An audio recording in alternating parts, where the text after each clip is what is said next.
இந்த செஷனுக்கு உங்களை அன்போட வரவேற்கிறேன். இன்னைக்கு உங்களால் சோலார் ஃபோட்டோவோல்டாயிக் எலக்ட்ரிக் சிஸ்டமோட காம்போனன்ட்ஸ்க்கு லொக்கேஷன்ஸை மார்க் பண்ண முடியும்.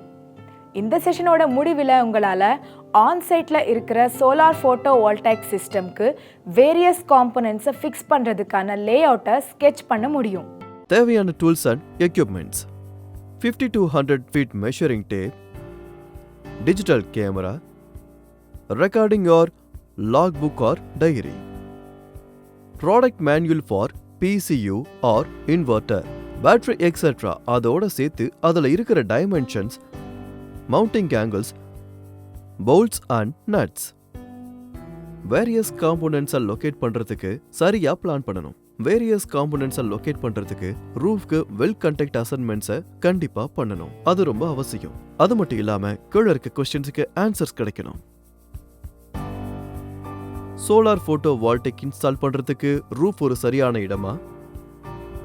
சோலார் ரிசோர்ஸ் அதிகமா இருக்கா?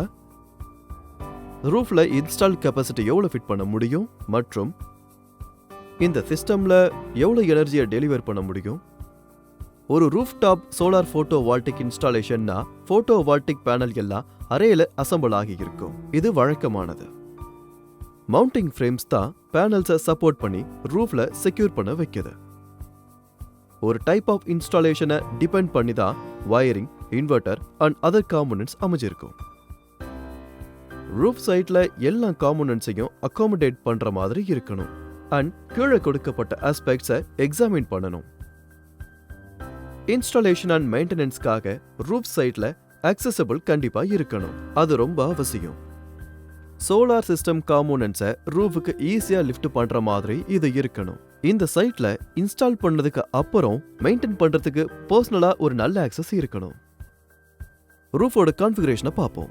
ஒரு பிவி பவர் பிளான்ட்டை ரூஃப் ஏரியால செட் பண்றதுக்கு ரூஃப் பிளான் தான் குவான்டிஃபை பண்ணும். இந்த பிளான்ல லொகேஷன், ரூஃபோட ஹைட் அண்ட் ஸ்லாப் அண்ட் அதோட ரூஃப்ல ஏதாவது அடிஷனல் ஸ்ட்ரக்சர்ஸ் இருக்கான்னு இண்டிகேட் கண்டிப்பா பண்ணி இருக்கணும். ரூஃபை யூஸ் பண்ணும்போது பாசிபிள் கான்ஃபிளிக்ட்ஸை ஐடென்டிஃபை பண்ணி இருக்கிறது அவசியம்.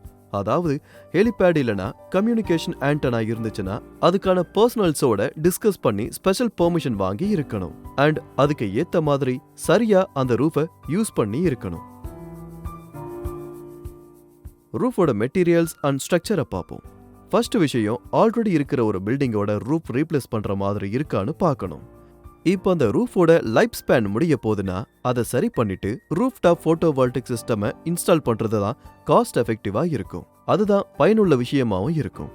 அது மட்டும் இல்லாம நியூ ரூஃபோட டிசைனுக்கு ஏத்த மாதிரி சிஸ்டமை இன்டிகிரேட் பண்றது ரொம்ப ஈஸி.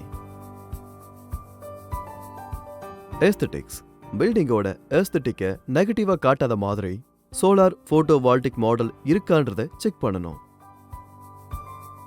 இப்போ ஸ்ட்ரீட் லெவல்ல இருந்து பார்க்கும்போது ஸ்லோப் ரூஃபா இருக்கட்டும் ஆர் ஃபிளாட் ரூஃபா இருக்கட்டும், இந்த மாதிரி இருந்துச்சுன்னா வேற ஏதாவது லோக்கல் பில்டிங்ஸ் ரெஸ்ட்ரிக்ஷன்னால சோலார் போட்டோவோல்டாயிக் இன்ஸ்டாலேஷன் விசிபிள் ஆகாம இருக்கான்னு செக் பண்ண வேண்டியது ரொம்ப ரொம்ப அவசியம். ரூஃப் லீசிங்கை பார்ப்போம். ரூஃப் ஸ்பேஸ்ல இருக்கிற ரூஃப் டாப் போட்டோவோல்டாயிக் சிஸ்டமை அந்த வீட்டு ஓனருக்கு கொடுக்கணும்னு பிளான் பண்ண ஒரு லீகல் அட்வைசரோட அதை கன்சல்ட் பண்ணணும். அப்போதான் அவர் கன்ஃபார்ம் பண்ணி அந்த மாதிரி டைப் ஆஃப் அரேஞ்ச்மெண்ட் அலோட்னு இன்ஃபார்ம் பண்ணுவாரு. எலக்ட்ரிக்கல் லோட் பற்றி ஒரு பில்டிங் ஆர் ஃபெசிலிட்டியோட கரண்ட் அண்ட் எக்ஸ்பெக்டட் எலக்ட்ரிக்கல் லோட ஃபர்ஸ்ட் ரெக்கார்ட் பண்ணிக்கணும். இந்த லோட் கம்பேரபிளா இருக்குமான்னு இல்ல கம்மியா இருக்குமான்னு பார்த்துட்டு சோலார் போட்டோவோல்டாயிக் சிஸ்டமை அங்க வைக்கணும். ஒன்னு ஸ்மாலர் சிஸ்டத்தை பிளான் பண்ணணும், இல்லனா எக்ஸஸ் எனர்ஜியை யூஸ் பண்ற மாதிரி இருக்கணும். பேட்டரிஸ்ல எனர்ஜியை ஸ்டோர் பண்ணிக்கலாம். ஃபெசிலிட்டில இருக்கிற இன்னொரு பில்டிங் கூட அதை அனுப்பலாம் ஆர் கிரிட்ல ஃபீட் பண்ற மாதிரி செட் பண்ணலாம். மேனுஃபேக்சரர் சஜஸ்ட் பண்ண installation requirements and components dimensions என்ன அண்ட் தேவையான பிளேஸ்ல காம்போனன்ட்ஸை மூவ் பண்றதுக்கான ஹிண்ட்ஸை பார்ப்போம். 1 கிலோவாட் இன்ஸ்டாலேஷனுக்கு ரஃபா 110 square feet or 10 square metre area தேவைப்படுது. அதுக்கு ஏத்த மாதிரி சைட்டை ஆக்சஸ் பண்ணி அதிகமான கெபாசிட்டிக்கு ரெக்கமெண்ட் பண்ணலாம். இதனால பிசினஸ் அண்ட் கஸ்டமருக்கு நல்ல லாபம் கிடைக்கும். முக்கியமான விஷயம், இன்வெர்டர் ஒன்னு ரூம்குள்ளேயே இருக்கணும், இல்லனா வெயிலும் மழையும் படாத ஒரு ஷெல்டருக்குள்ள அது அமைஞ்சிருக்கணும். பேட்டரிஸ்லாம் ஒன்று ரூம்ல இருக்கணும், இல்லனா ஷெல்டர்ல இருக்கிற ரேக்ல இருக்கணும். ரூம் கண்டிப்பா வென்டிலேட்டடா இருக்கணும். இன்கேஸ் இந்த மாதிரி ஸ்பேஸ் இல்லனா கஸ்டமர் கிட்ட தெரியப்படுத்தி எக்யூப்மெண்ட் வைக்கிறதுக்கு ஒரு ஷெல்டரை தயார் பண்ற மாதிரி இருக்கணும். கேபிள் ரூட்டிங்க்கு ரொம்ப முக்கியமான விஷயம். டிசி கம்பெனியருக்கு ரொம்ப பக்கத்துல தான் இன்வெர்டர் இருக்கணும். ஏன்னா ஒயரோட லென்த்துக்கு ஏத்த மாதிரி எப்பவும் டிசி ஒயர் லூஸ் ஆகிறது இன்க்ரீஸ் ஆகிட்டே இருக்கும். இந்த ரஃப் ஸ்கெட்ச்ல நீங்க கேபிள்ஸ் எப்படி ரூட் ஆகிருக்கு அண்ட் ஒயரோட லென்த் ஸ்விட்ச் போர்டு வரைக்கும் எவ்வளவு தேவைப்படுதுன்றத இதுல தாராளமா நீங்க பார்க்கலாம். சைட்ல இருக்கிற எல்லா காம்போனன்ட்ஸோட லொகேஷனை பார்க்கறதுக்கு டிராயிங் ஒன்று பண்ணணும். லைட் கிளவுடி டேஸ்கள்லையும் சூரியன் நல்லா தான் லைட் கொடுக்கும்.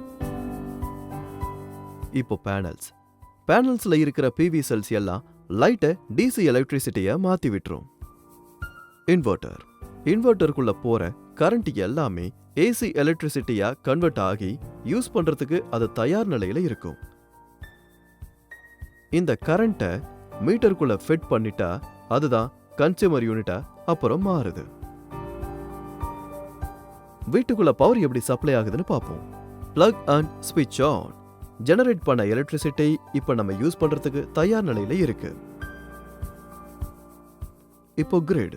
நம்ம கன்சியூம் பண்ணாத மின்சாரத்தை மத்தவங்க யூஸ் பண்றதுக்கு அது கிரிட்ல இருந்து எக்ஸ்போர்ட் ஆகும். ரீகேப். இந்த செஷன்ல நாம கத்துக்கிட்டது ஆன்சைட்ல இருக்கிற சோலார் போட்டோ வோல்டாயிக் சிஸ்டமோட வேரியஸ் காம்போனன்ட்ஸை ஃபிக்ஸ் பண்ணுறதுக்கான லே அவுட்டை எப்படி ஸ்கெட்ச் பண்ணுறதுன்னு. இந்த செஷனில் எல்லா கான்செப்ட்ஸும் உங்களுக்கு புரிஞ்சிருக்கும்னு நம்புகிறேன். ஒரு புது கான்செப்டோட அடுத்த செஷனில் உங்களை மீண்டும் சந்திக்கிறேன். நன்றி.